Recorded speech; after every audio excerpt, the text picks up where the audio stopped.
அப்பாவின் சொத்தில் மகளுக்கு பங்கு கொடுக்க தேவையில்லை என்று ஏன் நம் முன்னோர்கள் கூறினார்கள் தெரியுமா? பெண்களை விட்டுவிட்டு அண்ணன், தம்பிகள் தந்தையின் சொத்தில் பாகம் பிரித்துக் கொள்வார்கள். அதன் பிறகு அவர்கள் பங்காளிகள் மட்டுமே. இவர் வீட்டு விசேஷத்திற்கு அவரும், அவர் வீட்டு விசேஷத்திற்கு இவரும் போய் கலந்து கொள்வதோடு சரி. மற்றபடி கொடுக்கல் வாங்கல்கள் எதுவாக இருந்தாலும் அது கணக்கில் வைக்கப்படும், பின் வசூலிக்கப்படும், சமயங்களில் வட்டியுடன். ஆனால் பெண்களுக்கு சொத்தில் எதுவும் கொடுப்பதில்லை. மாறாக திருமணத்திற்கு சீர்வரிசை சிறப்பாக செய்வார்கள். நகை, நட்டு, பாத்திரம், பண்டம், வாகனம், ரொக்கம் என இந்த பட்டியல் நீளும். பாகம் பிரித்தால் கிடைக்கும் சொத்தின் மதிப்பை விட இந்த சீர் செனத்தியின் மதிப்பு அதிகமாக இருக்கும். அதோடு விடுவது இல்லை. சீமந்தம், பிள்ளை பேறு, பெயர் சூட்டுதல் தொடங்கி அந்த பெண்ணின் பிள்ளைகள் வளர்ந்து திருமணமாகும் வரையில் தாய்மாமன் சீர் என்ற பெயரில் குடலை அறுத்தாவது கொடுத்தே ஆக வேண்டும். அந்த உடன் பிறந்த சகோதரியின் மரணம் வரை உடன் பிறந்தவன் கூடவே வர வேண்டும். எல்லாவற்றையும் கணக்கு போட்டு பார்த்தால் பாகம் பிரித்திருந்தால் போயிருக்கக்கூடிய சொத்தின் அளவை விட பன்மடங்கு வந்திருக்கும் பெண்ணிற்கு. இதை எந்த ஆணும் கணக்கு பண்ணி பார்த்து, இல்லை இல்லை, நான் எனக்கு கிடைத்த சொத்தின் அளவை விட கூடுதலாக உனக்கு கொடுத்து விட்டேன், இனிமேல் செய்ய முடியாது என்று சொல்வதில்லை.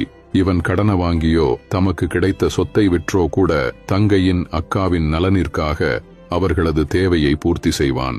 நியாயமாக வரதட்சணைக்கு எதிராக போராட வேண்டியவன் ஆண்தான். தந்தையின் சொத்தை பாகம் பிரிக்கையில் சகோதரிக்கும் ஒரு பாகத்தை கொடுத்துவிட்டு அதோடு நல்லது கெட்டதுக்கு நாம கலந்துக்குவோம். கொடுக்கல் வாங்கல் எதுவும் வேண்டாம். அப்படியே இருந்தாலும் அதை கணக்கில் வைத்து திரும்ப வாங்கிக் கொள்வோம் என்று நினைத்தால் அதன் பிறகு அவன் சம்பாதிக்கும் அனைத்துமே அவனுக்கே சொந்தம். ஆனால் எந்த ஆணும் அப்படி சிந்திப்பது இல்லை.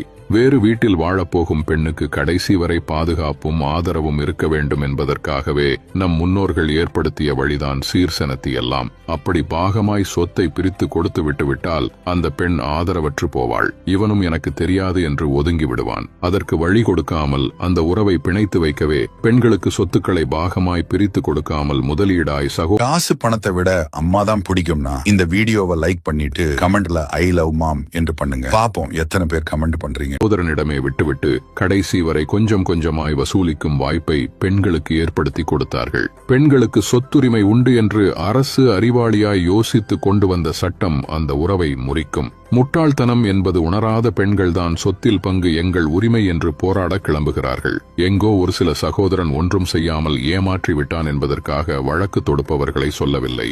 நீயும் அவன் கூட தான பிறந்த, உனக்கு மட்டும் சொத்துல உரிமை இல்லையான்னு உசுப்பி விடுற உறவுகளும் போராளிகளோ கடைசி வரை கூட வரமாட்டாங்க. உங்களுக்கு ஒண்ணுன்னா சகோதரன் தான் துடிப்பான், ஏன்னா அவன்தான் சகோதரன்.